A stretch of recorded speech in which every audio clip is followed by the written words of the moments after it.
तो वो ही फ्रेंड्स, देखिए इस वीडियो में हम बात करने जा रहे हैं जो आपके BSTC 2025 है, बिल्कुल प्री DLED एग्ज़ाम जिन विद्यार्थियों ने दिया, काउंसलिंग करवाई जिन्होंने, अब उनके 3,000 रुपये फंस गए हैं। 3,000 रुपये एक तरह से उनके चले गए हैं, कॉलेज उनको नहीं मिली है, तो फ़ीस रिफ़ंड कैसे लेना है। यानी कॉलेज अगर दूर का मिला था, कॉलेज उन्होंने नहीं लिया, 3,000 रुपये एक तरह से उन्होंने फंसा दिए हैं। तो बात कर रहे हैं कि फ़ीस रिफ़ंड कैसे लेना है, फ़ीस रिफ़ंड कैसे आएगा। तो कंप्लीट इन्फॉर्मेशन जानेंगे, फ़ीस रिफ़ंड की प्रक्रिया क्या है, किस तरह से रिफ़ंड मिलता है, कितना रिफ़ंड मिलता है, कैसे अप्लाई करना होता है, सब कुछ आपको इस वीडियो में जानने को मिलेगा। सबसे पहले तो देखिए यहाँ पे जो आपकी STC है यानी BSTC है, कोटा यूनिवर्सिटी ने यहाँ पे थर्ड काउंसलिंग के लिए गाइडलाइंस जारी की हैं।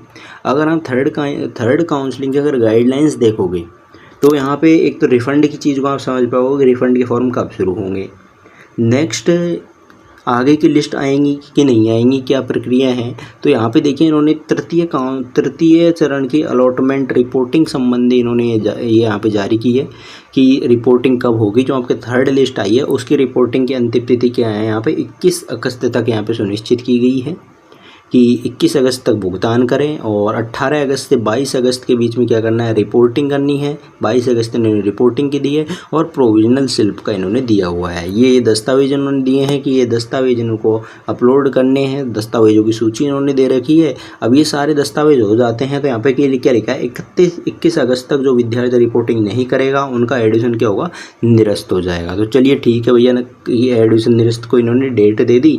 अब देखिए थर्ड मेरिट लिस्ट अब आ गई।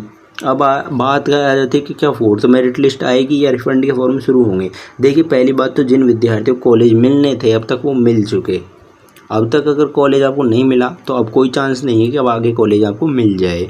अगर सीटें भी हैं तो नाम मात्र सीटें आपके यहाँ पे देखने को मिलेगी, जिसमें कॉलेज मिलने के अब नाम मात्र चांस है, बिल्कुल कोई चांस एक तरह से है नहीं है। तो ये मान लीजिए अब नो चांस आपके कॉलेज मिलने की, कोई चांस यहाँ पे नहीं है। तो अब बात रहेगी किस चीज़ की, रिफ़ंड की, कि अब यहाँ पे रिफ़ंड के लिए आप बात कर रहे हैं बार बार कि रिफ़ंड के फॉर्म कब शुरू होंगे, फॉर्म कैसे भरा जाएगा, रिफ़ंड की प्रक्रिया क्या रहती है। तो चलिए इसी को हम यहाँ पे जान लेते हैं। तो देखिए एक तो जिन विद्यार्थियों ने अभी तक चैनल को सब्सक्राइब नहीं है, चैनल को सब्सक्राइब कर लें। रिफ़ंड रिलेटेड फॉर्म किस तरह से भरना है, क्या प्रक्रिया रहेगी, कैसे रिफ़ंड लेना है, संपूर्ण प्रोसेस आपको इसी चैनल के माध्यम से समझाया जाएगा। देखिए अब यहाँ पर हम बात कर रहे हैं रिफ़ंड की, तो रिफ़ंड के फॉर्म अब आपके आने वाले हैं। अब आपसे क्या होगा कि रिफ़ंड के फॉर्म भरवाए जाएंगे। आपके जो 3,000 रुपये आप लोगों ने फंसा दिए हैं और रिफ़ंड लेने के लिए आपको क्या करना होता है, सबसे पहले तो क्या होता है, रिफ़ंड के लिए नोटिफिकेशन जारी होता है। सबसे पहले क्या आता है, रिफ़ंड लेने के लिए ऑफिशियल वेबसाइट रहेगी और यहीं पे जो नोटिस एंड अनाउंसमेंट है यहाँ पर एक आपको नोटिफिकेशन देखने को मिल जाएगा कि रिफ़ंड के नोटिफिकेशन है। आपको डेट्स दे दी जाएंगी कि इतनी इतनी डेट्स तक आप लोग अपना फॉर्म भर सकते हैं और यहाँ पर अप्लाई फॉर रिफ़ंड का आपको ऑप्शन मिलेगा। फ़ीस रिफ़ंड को लेकर यहाँ पे एक ऑप्शन देखने को नज़र आ जाएगा, जिससे कि आप लोग अपना फॉर्म जो कि भर पाएंगे। अब रही बात रिफ़ंड कितना मिलता है, कितना नहीं मिलता है, तो देखिए जिन विद्यार्थियों को कोई कॉलेज अलॉट नहीं हुआ, बिल्कुल कोई भी कॉलेज नहीं मिला, तो उनका क्या होगा, एक तरह से 3,000 रुपये है जो कि रिफ़ंड किए जाएंगे पूरे। कोई दिक्कत नहीं लेनी है, पूरे 3,000 रुपये आपको रिफ़ंड हो जाएंगे यहाँ पे।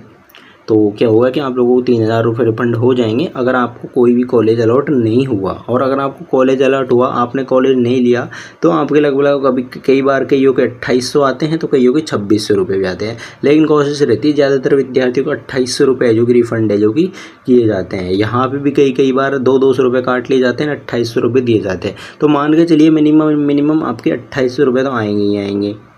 काफ़ी विद्यार्थियों के पहले 3,000 भी देखने को मिले हैं, लेकिन ज़्यादातर विद्यार्थियों का 2,800 रुपये है जो कि रिफ़ंड किए जाते हैं।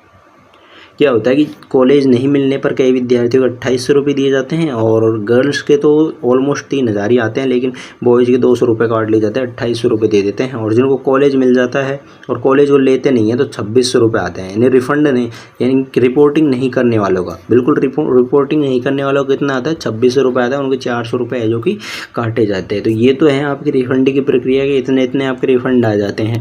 रिफ़ंड के लिए दस्तावेज कौन कौन से चाहिए होते हैं, देखिए रिफ़ंड के लिए दस्तावेजों की बात करें हम यहाँ पे, तो डॉक्यूमेंट्स की अगर बात करें तो डॉक्यूमेंट्स आपको रेडी करने हैं। जैसे कि सबसे पहले तो रिफ़ंड का फॉर्म भरने के लिए आपको इसी वेबसाइट पर आना है। वेबसाइट पर आने के बाद में आपको अपने रोल नंबर संभाल के रखने हैं आप लोगों को। जो आपकी काउंसलिंग ID है, काउंसलिंग जिन्होंने करवाई है वो काउंसलिंग ID और आपके पासवर्ड, ये 3 चीज़ें आपको यहाँ पे रिफ़ंड फॉर्म भरने के लिए चाहिए होंगी। अब यहाँ पे देखिए रिफ़ंड फॉर्म में आपको एक तो बैंक अकाउंट, बिल्कुल बैंक अकाउंट नेसेसरी है।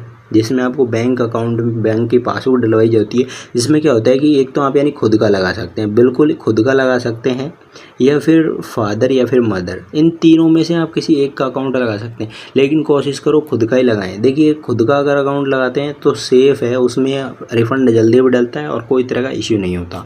और देखिए बैंक के पासबुक में जो IFSC कोड है, IFSC कोड कई जगह में शो नहीं करते हैं, तो ये देख लेना कि बैंक के पासबुक में IFSC कोड वाला जो पेज है वो एकदम साफ़ हो, क्लियर हो, क्योंकि बैंक की जो पासबुक है वो वहाँ पे अपलोड होगी। बैंक की पासबुक की फ़ोटो आपको अपलोड करनी होती है जब फॉर्म भरोगे रिफ़ंड का, तो उसमें बैंक की पासबुक की फ़ोटो है जो कि अपलोड होगी, तो बैंक अकाउंट नंबर, नाम, IFSC कोड, ये 3 चीज़ें जो कि हिसाब से दिखाई दे। जब बैंक की पासबुक अपलोड होगी, बैंक की डिटेल्स उसमें आपको डालनी होगी और आपको अपने यानी फॉर्म को सबमिट करना होता है। तो ये तो आपके फॉर्म भरने की क्या है, एक तरह से डॉक्यूमेंट्स हैं जिसमें आपको कोई डॉक्यूमेंट्स आपको नहीं चाहिए, नेसेसरी एक तरह से फॉर्म फिलअप ही रहेगा। ओनली आपको क्या चाहिए होगा, आपके बैंक की पासबुक चाहिए होगी। तो बैंक अकाउंट है जो कि अभी से अपना ओपन करवा लेना अगर खुद का बैंक अकाउंट नहीं है तो। रिफ़ंड कितने दिन में आता है, बात रही रिफ़ंड कितने दिन में आता है, कुछ विद्यार्थी कमेंट करते हैं रिफ़ंड कितने दिन में आता है। तो देखिए फॉर्म जब आप सबमिट कर देते हैं, मान के चलिए आज आपने फॉर्म भर दिया, आज आपने क्या कर दिया, फॉर्म भर दिया, तो उसके लगभग 45 डेज़ के अंदर आपका क्या कर दिया जाता है,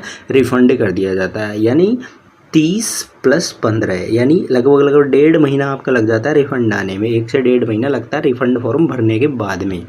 और यदि कोई भी समस्या आती है, रिफ़ंड पेंडिंग हो गया, रिजेक्ट हो गया, तो उससे रिलेटेड आपके यहाँ पे नोटिफिकेशन दिए जाते हैं और उसका उनका सॉल्यूशन भी किया जाता है और आप उनका जो है कि सॉल्यूशन कर सकते हैं। और देखिए हम यहाँ पे इस चैनल के माध्यम से हमको अपडेट देते रहेंगे, कोई भी इश्यू होगा रिफ़ंड रिलेटेड, फॉर्म में कोई प्रॉब्लम आ गई, फॉर्म में किस तरह से करेक्शन होगा, किसी का रिफ़ंड नहीं आया तो उसको रिफ़ंड कैसे लेना है, संपूर्ण प्रोसेस इसी चैनल के माध्यम से आपको समझाया जाएगा। तो आप चैनल के माध्यम से जुड़ सकते हैं, हमारे टेलीग्राम ग्रुप को भी ज्वाइन कर सकते हैं, उनके लिंक्स हमने आपको नीचे डिस्क्रिप्शन में दे दिए हैं। चलिए फिर मिलते हैं, आगे की सारी अपडेट्स आपको इस चैनल के माध्यम से